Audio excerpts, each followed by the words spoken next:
रामकृष्ण हरी. सर्वांचं खूप स्वागत आहे आपल्या यूट्यूब चॅनलवर. आजचा व्हिडिओ खूप खास आहे. आज मी तुमच्यासोबत शेअर करणार आहे माझी वेट लॉस जर्नी. मी 28 दिवसामध्ये माझं वेट लॉस कसं केलं तर ते सुद्धा तुम्हाला सांगणार आहे. एवढंच नाही तर मी वेट लॉस करताना कुठल्याही प्रकारची जिम लावली नव्हती. त्याच प्रकारे कुठलेही महागडे प्रोडक्ट खाल्ले नव्हते. तर मी केलं काय? सर्वात महत्त्वाचे तर माझ्याकडे कुठल्याही कामाला बाई नव्हती. एवढंच नाही तर सर्व कामं मी स्वतः घरी करत होती. वेळात वेळ काढून मी कसं काय हे साध्य केलं? तर माझा डाएट काय होता आणि माझं सर्व गोष्टी ह्या मी तुम्हाला आजच्या व्हिडिओत सांगणार आहे. तर व्हिडिओ शेवटपर्यंत बघत राहा. सर्वात महत्त्वाची एक गोष्ट, 11 किलो वजन कमी करणं ही चेष्टा नाही. तर प्रत्येकाचं शरीर वेगळं असतं. तर प्रत्येकाने आपल्या शरीरानुसार बदल करावा आणि तो करण्यासाठी तुम्ही डॉक्टरांचा सल्ला घ्यावा. हेच करत असताना तुम्ही तुमची ओढाताण अजिबात करू नका. तर माझ्या प्रवासामधला सर्वात महत्त्वाचा बदल, जेवणाची वेळ.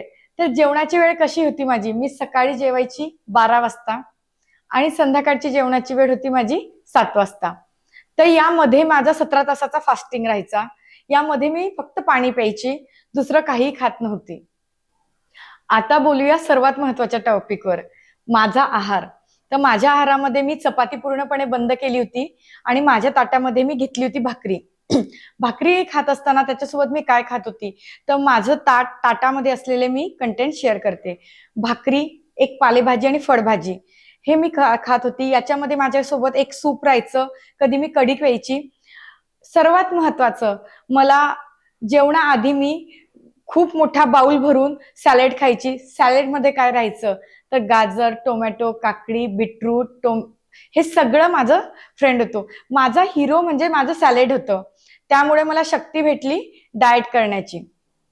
28 दिवसाचा हा माझा प्रवास सोपा नव्हता. 28 दिवस मी स्वीट सोडलेले होते आणि साखरेला रामराम केला होता. यामध्ये छोटासा अजून एक बदल केला होता, जो सर्वांना अवघड जातो. तो माझ्यासाठी खूप छोटा होता. मी नॉनव्हेज पूर्णपणे बंद केलेला आहे आणि नॉनव्हेजमध्ये मी अंड सुद्धा खात नाही. दुपारी बऱ्याच वेळा मला भूक लागत होती, तर मी चिवडा आणि बिस्किटं खात नव्हती. मी दुपारच्या स्नॅक्समध्ये काय खात होती तर मी डाएट भेळ घेतली. त्याच्यामध्ये तुम्ही नागलीचे, ज्वारीचे छानपैकी मुरमुरे, चुरमुरे येतात. त्यानंतर मखाना खात होती, काकडी खात होती आणि सगळ्यात महत्त्वाचं भेळ करून तुम्ही खाऊ शकतात. तर हा तुमचा उपयोग डाएट. ते पण दुपारी भूक लागली तर एखादं फळ खाऊ शकतात. त्यामुळे तुमची भूक सुद्धा मिटते आणि तुमच्या कॅलरीज सुद्धा वाढत नाही. माझ्याकडे कामाला एकही बाई नाहीये. घरातले सर्व कामं मी करते. झाडू, पोछा, भांडी, कपडे, त्यानंतर स्वयंपाक, अशी सगळी कामे मी माझ्या वेळेनुसार सेट करते आणि करते. हे सर्व करत असताना माझा वर्कआउट सुद्धा चुकत नाही. तर सकाळी मी 4 किलोमीटर चालते आणि संध्याकाळी सुद्धा मी 4 किलोमीटर चालते. त्यानंतर मी योगा सुद्धा करते. योगा मी एक 30 मिनिटं योगा करते आणि कधी योगा करते तर एका दिवशी मी वर्कआउटमध्ये काय करते, कारण रोज एखादी गोष्ट करून कंटाळा येतो, तर मी झुंबा करते 45 मिनिटं, ज्याने आपल्याला एनर्जेटिक वाटतं आणि वेगवेगळे सॉंग्स ऐकले तर आपण छान प्रसन्न मनाने व्यायाम करतो. तर नक्कीच करून बघा. माझा अत्यंत एक कडक नियम होता की मी जेवण झाल्यावर झोपत नव्हती, आडवं पडत नव्हती. तर 30 मिनिटं मी शतपावली करत होती. शतपावली केल्यामुळे माझं जेवण पचत होतं आणि मी एकदम फ्रेश राहत होती. यानंतर जर शतपावली करायला नाहीच जमलं तर मी काय करायची तर मी वज्रासनात बसत होती. 10 वाजता झोपायची मी आणि सकाळी 6 वाजता उठायची.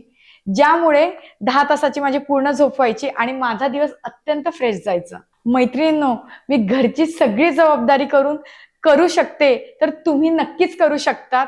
तर माझा अनुभव तुम्हाला कसा वाटला हे मला नक्की सांगा. आवडले असेल लाईक करा, सबस्क्राईब करा.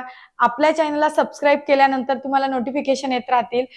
आजची थाळी काय आहे हे कसं म्हणते मी, कारण मी 2 टाइम लाईव्ह येते आणि लाईव्ह व्हिडिओ सकाळी आणि संध्याकाळी असतो. त्यामध्ये मी हेल्दी काय खायचं हे सांगत असते. तर जास्तीत जास्त व्हिडिओ सर्व मैत्रिणींना शेअर करा. नोटिफिकेशन येतील, पण कोणाला? ज्यांनी सबस्क्राईब केलंय त्यांना. तर लवकरच भेटू लाईव्ह व्हिडिओमध्ये. रामकृष्ण हरी.